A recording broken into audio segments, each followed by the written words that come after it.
بسم اللہ الرحمن الرحیم۔ السلام علیکم ورحمۃ اللہ وبرکاتہ۔ دوستو، آج آپ حضرات کی سامنے رسول اللہ صلی اللہ علیہ وسلم کی چند احادیثیں پیش کر رہا ہوں۔ احادیثیں قرآن کریم پڑھ کر بھول جانے والے کے تعلق سے ہے کہ اللہ کے رسول صلی اللہ علیہ وسلم نے ایسے لوگوں کے بارے میں کیا وعیدیں پیش کی ہے جو قرآن کریم پڑھ کر بھول جائے۔ اللہ کے رسول صلی اللہ علیہ وسلم نے ارشاد فرمایا کہ قرآن کریم ایسی شفاعت کرنے والا ہے جس کی شفاعت قبول کی گئی، اور ایسا جھگڑا کرنے والا ہے کہ اس کا جھگڑا تسلیم کر لیا گیا۔ جو شخص اس کو اپنے آگے رکھے یعنی اس پر عمل کرے اس کو یہ جنت میں پہنچا دیتا ہے، اور جو اس کو پیٹھ پیچھے ڈال دے یعنی اس پر عمل نہ کرے تو یہ اس کو جہنم میں گرا دیتا ہے۔ قرآن کریم ایسا جھگڑا کرنے والا ہے کہ اس کا جھگڑا تسلیم کر لیا گیا۔ اس کا مطلب یہ ہے کہ پڑھنے اور اس پر عمل کرنے والوں کے لیے درجات کے بڑھانے میں اللہ تعالیٰ کے دربار میں جھگڑتا ہے،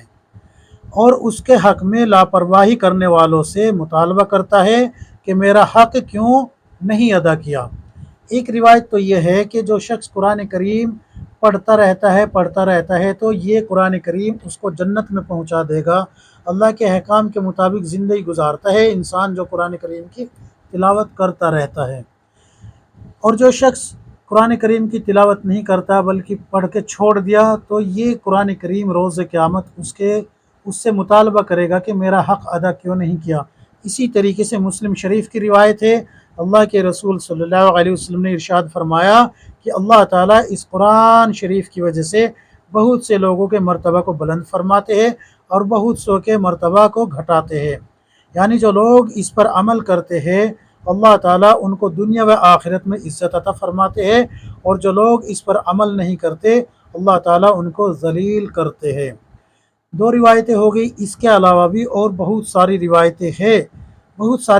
ہیں جیسے کہ حضرت ابو ذر رضی اللہ عنہ روایت کرتے ہیں کہ رسول اللہ صلی اللہ علیہ وسلم نے مجھ سے ارشاد فرمایا قرآن کریم کی تلاوت اور اللہ تعالیٰ کے ذکر کا اہتمام کیا کرو،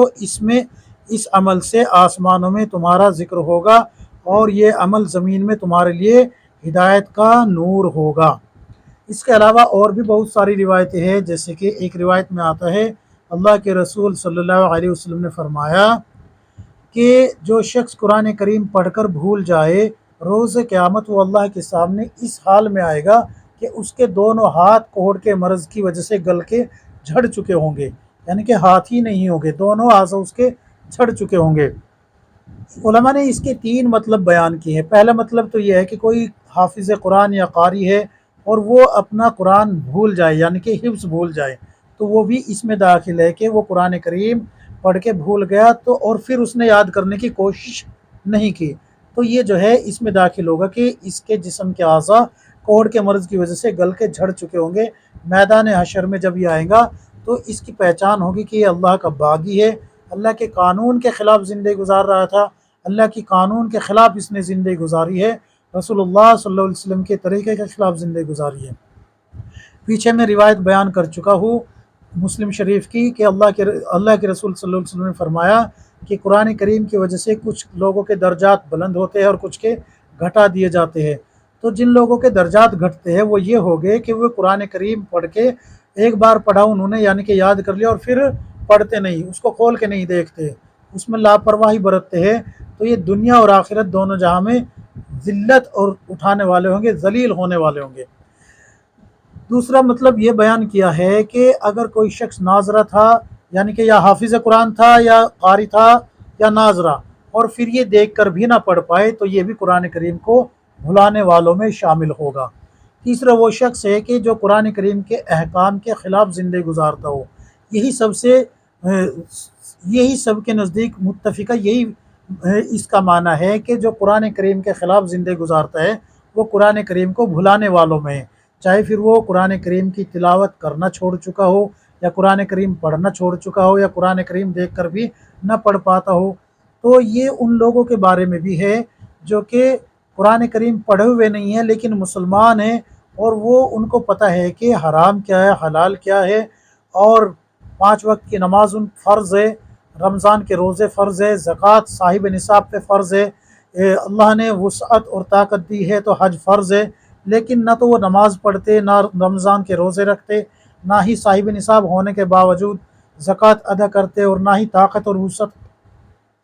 اور وسعت ہونے کے باوجود حج کرتے، تو یہ لوگ بھی قرآن کریم کے خلاف جاننے میں، یعنی کہ قرآن کریم کو پیٹھ پیچھے ڈالنے والوں میں شمار ہوگے، یہ بھی قرآن کریم پہ عمل نہ کرنے والے شامل ہوگے، یہ بھی اس حال میں آئیں گے کہ ان کے جسم کے اعضاء جھڑ چکے ہوگے کوڑ کے مرض میں، پگھل کے، سڑ کے، گل کے۔ تو یہ ایسی روایتیں ہیں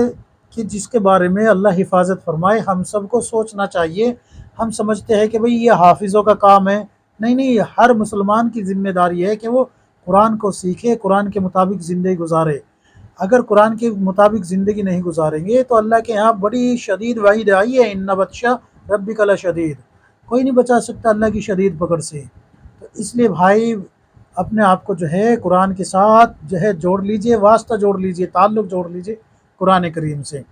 اور اللہ سے دعا کرے کہ اللہ تبارک و تعالیٰ قرآن کریم ہم سب کے لیے سیکھنا اور سمجھنا، عمل کرنا آسان فرما دے، اور ہم سب کو کتاب و سنت کے مطابق زندگی گزارنے کی توفیق عطا فرما دے، آمین یا رب العالمین۔